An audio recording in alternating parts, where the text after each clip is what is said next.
Shivam, Shivaham, Om. Been urged to talk a little bit about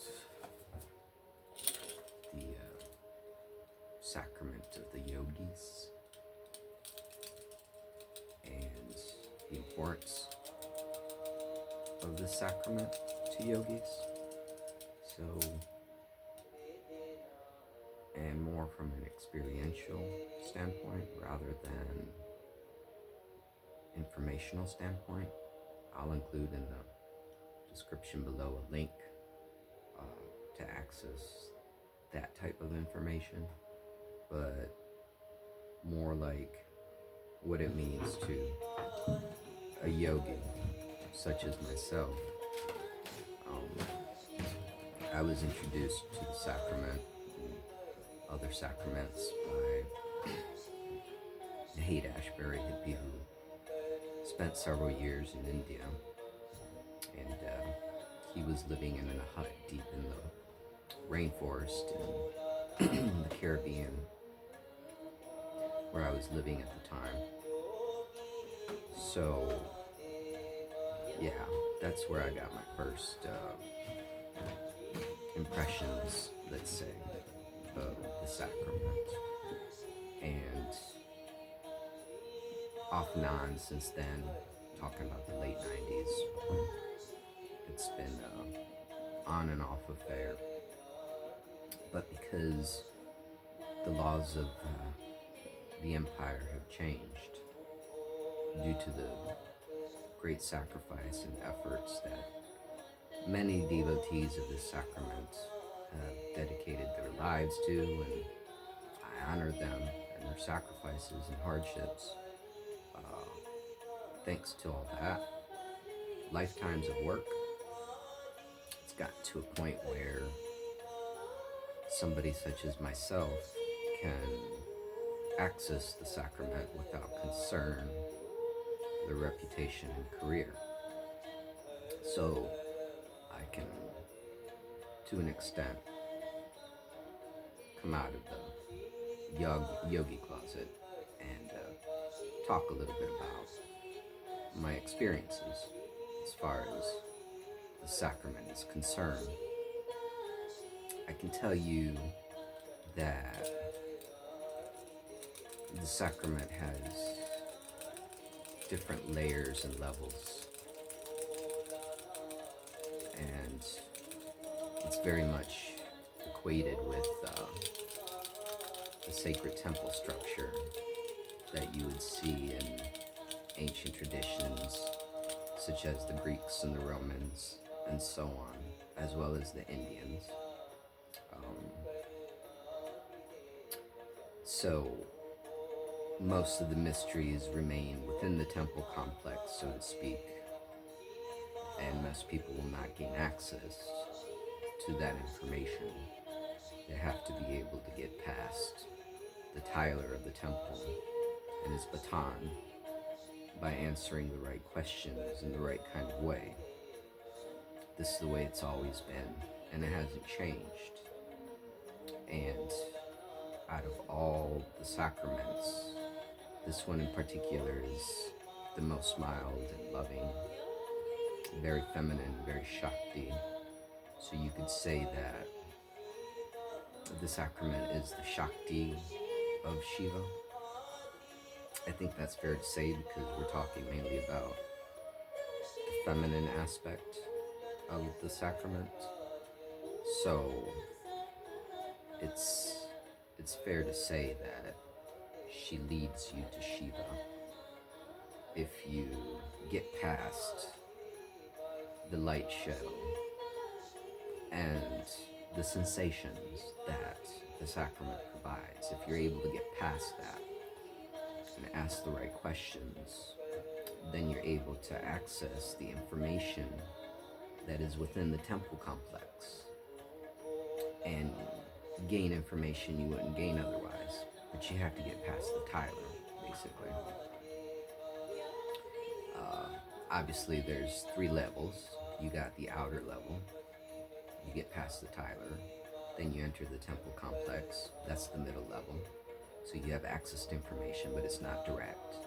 It's only in the third degree, so to speak. When you enter the Holy of Holies, that's when you can access Shiva's mysteries. So the sacrament can be a means to that end if it's used right. And if it's not used right, it'll just be for entertainment purposes only.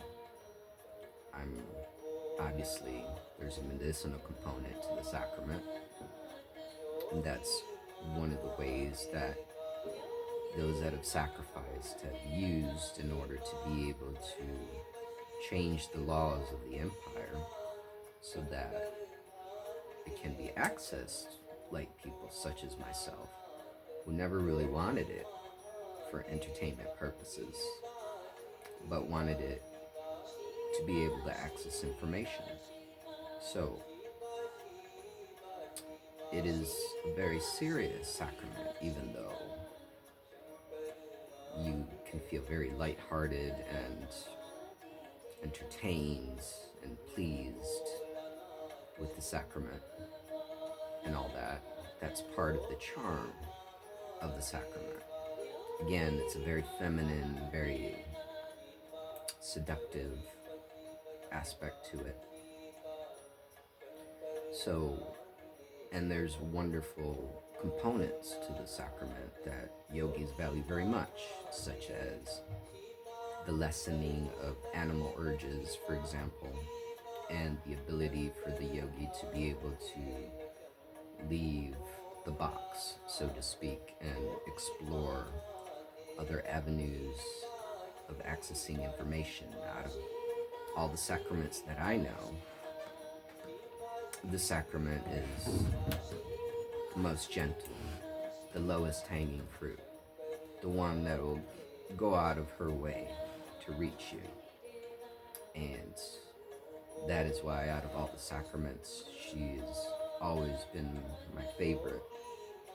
But she will also inform you in different ways, whether there's inadequacies that need to be addressed, whether it's through an anxiety attack.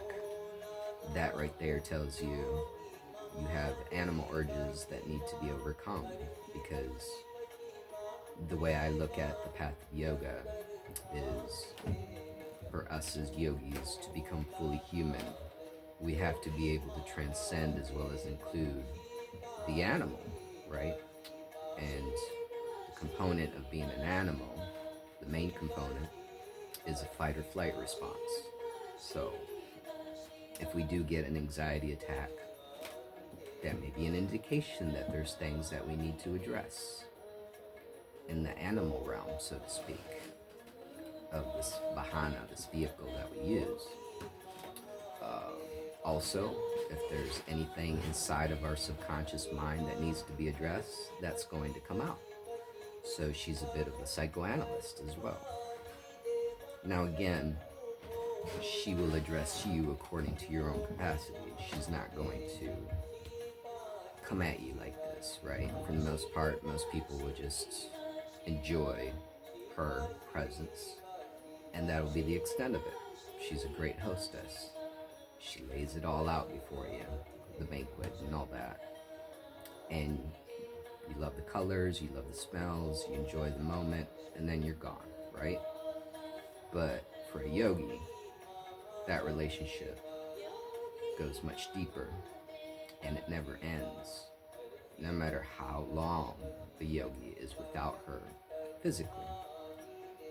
And I could say that for sure because, again, I first accessed her back in the late 90s from Baba, that Haight-Ashbury hippie that spent several years in India.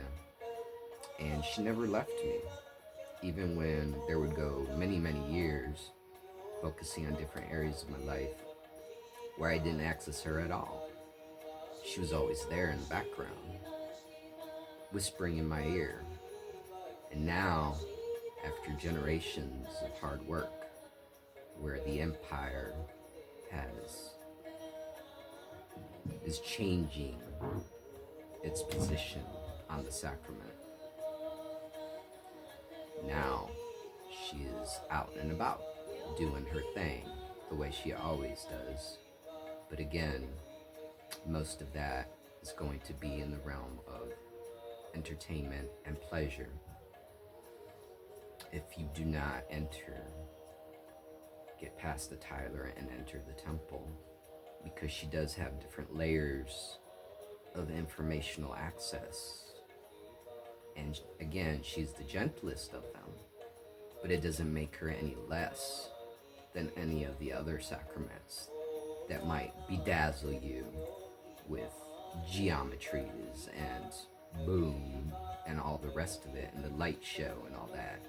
She's not quite like that. She's more subtle, but she's no less, because out of all the sacraments, she's the most closely associated with the Lord of Yogis. And I can assure you that it was the yogis and the shamans of Central Asia that made her what she is, because before that she was just hemp. She was useful, medicinal, but she was not what she is now.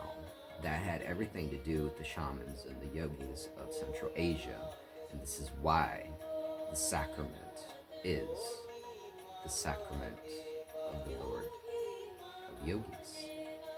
So here's to the sacred sacrament. Om Namo Shivaya. Om Namo Narayana. Shiva Om. Shiva Om. Om. Jai Ganjama. Jai.